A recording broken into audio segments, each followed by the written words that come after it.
সামাজিক যোগাযোগ মাধ্যমে স্ট্রবেরি চাষের ভিডিও দেখে অনুপ্রাণিত হন দুই বন্ধু। সিরাজগঞ্জ থেকে ৩,০০০ চারা সংগ্রহ করে কক্সবাজারের বাঁকখালী নদীর তীর সংলগ্ন এলাকায় ২০ শতক জায়গাতে শুরু করেন স্ট্রবেরির আবাদ। নদীর পাড়ে বাগান দেখতে প্রতিদিন সেখানে ভিড় করছেন দর্শনার্থীরা। কক্সবাজার থেকে ইরফানুল হাসানের প্রতিবেদনে বিস্তারিত।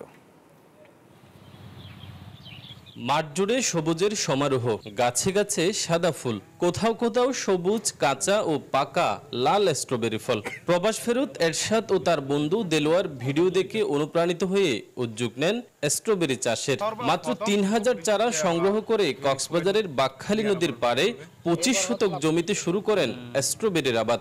সুস্বাদু ও পুষ্টিগুণে ভরা স্ট্রবেরি দেশের বিভিন্ন এলাকাতে চাষ হলেও কক্সবাজারে প্রথমবারের মতো চাষ করে সফলতা পেয়েছেন দুই বন্ধু।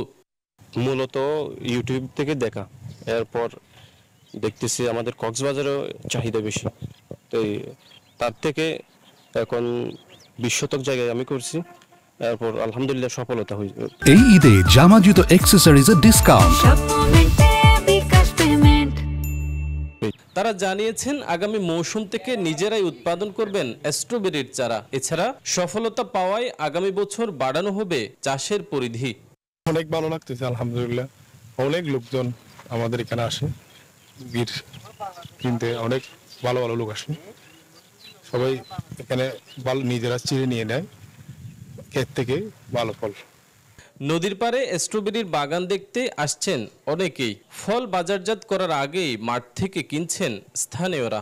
এটা দেখে এতটা ভালো লাগছে যে আমাদের কক্সবাজারের মানুষরা দিন দিন অনেক উন্নত হচ্ছে আলহামদুলিল্লাহ। প্রচুর পরিমাণে সোশ্যাল মিডিয়ায় এটা নিয়ে ব্যাপক লেখালেখি এবং আমি সংবাদ চোখে পড়ে, তা আমিও আসলাম নিজে হাতে একটু অর্গানিক ফ্রেশ ফ্রুটস নিজের হাতে তুলবো, একটু খাবো। আমাদের মতো যারা চাকরির পিছনে না দৌড়ে আমরা যদি উদ্যোক্তা হতে পারি, তাহলে দেশের যে বেকারত্ব, সেই বেকারত্ব সংখ্যাটা কিন্তু অনেকটা কমে আসবে।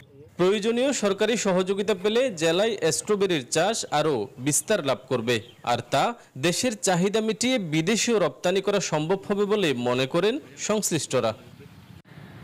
ইরফানুল হাসান, নিউজ 24, কক্সবাজার।